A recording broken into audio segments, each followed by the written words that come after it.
And ಈ ಸೀಸನ್ನಲ್ಲಿ ನೋಡೋರಿಗೆ as a ಆಡಿಯನ್ನಾಗಿ ನನಗೂ ಅನಿಸಿದ್ದು ವಿನಯ್ ಇಲ್ಲದೆ ಕಾರ್ತಿಕ್ ಇಲ್ಲ, ಕಾರ್ತಿಕ್ ಇಲ್ಲದೆ ವಿನಯ್ ಇಲ್ಲ. ಆ್ಯಂಡ್ ಇಬ್ಬರು ನೀವು ಕೊನೆವರೆಗೂ ಹೇಗಿದ್ರಿ ಅಂತಂದರೆ ಸುದೀಪ್ ಸರ್ ಕೈಲಿ ಒಂದು ಕೈ ಕಾರ್ತಿಕ್ದಾದರೆ ಇನ್ನೊಂದು ಕೈ ವಿನಯ್ದಿರಬೇಕಿತ್ತು ಅಂತ. ಅದರಲ್ಲಿ ಒಂದು ಆಸೆ ಮಾತ್ರ ಈಡೇರಿತು. ನಿಮ್ಮ ವಿನಯ್ ಓವರ್ ಆಲ್ ಫ್ರೆಂಡ್ಶಿಪ್ ಬಗ್ಗೆ ಹೇಳೋದಿದ್ರೆ, ಅದರಲ್ಲೂ ಸ್ಪೆಷಲಿ ನೀವು ಲಾಸ್ಟ್ ವೀಕ್ ಅದೊಂದು ಅಂದರೆ ಊಟದ ಬಗ್ಗೆ ಎಲ್ಲ ಹೇಳ್ತಿರಲ್ಲ, ನನ್ನ ಹತ್ರ ಕಾಸು ಇರ್ತಾ ಇರಲ್ಲ, ವಿನಯ್ ಮನೆ ಕರ್ಕೊಂಡೋಗಿ ಊಟ ಹಾಕ್ಸ್ತಾ ಇದ್ದ ಅಂತ ಹೇಳಿ, ನಿಜವಾಗ್ಲೂ ಅದು ನೋಡೋರಿಗೆ ತುಂಬ ಇಮೋಷ್ನಲ್ ಆಗಿತ್ತು. ನಾನು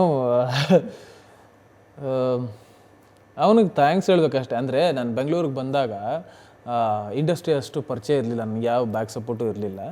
ಫಸ್ಟ್ ಸೀರಿಯಲ್ ಮಾಡುವಾಗ he usually use to throw parties. ಅಂದರೆ ಆ ಪಾರ್ಟೀಸ್ ಮಾಡುವಾಗ ನಮಗೇನು ಒಂದು ಇಂಡಸ್ಟ್ರಿಯ ಒಂದಷ್ಟು ಜನ ಪರಿಚಯ ಆಗ್ತಾರೆ. ನನ್ನ ಹತ್ರ ದುಡ್ಡು ನಿಜವಾಗ್ಲೂ ಇರ್ತಾ ಇರಲಿಲ್ಲ, ತುಂಬ ಕಮ್ಮಿ ಸಂಬಳ ಬರ್ತಾಯಿದ್ದು, ಒಂದು 10,000 to 15,000 ಅಷ್ಟೇ ಒಂದು ತಿಂಗಳಿಗೆ. ಅದು ಎಲ್ಲವನ್ನು ಮ್ಯಾನೇಜ್ ಮಾಡಿಕೊಂಡು ಹೋಗಬೇಕಾಗಿತ್ತು.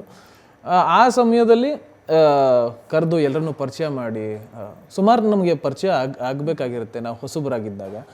ಆ ಟೈಮಲ್ಲಿ ಸುಮಾರು ಹೆಲ್ಪ್ ಮಾಡಿದ್ದಾನೆ, ನಾನು ಅದನ್ನು ಯಾವತ್ತೂ ಮರೆಯಲ್ಲ.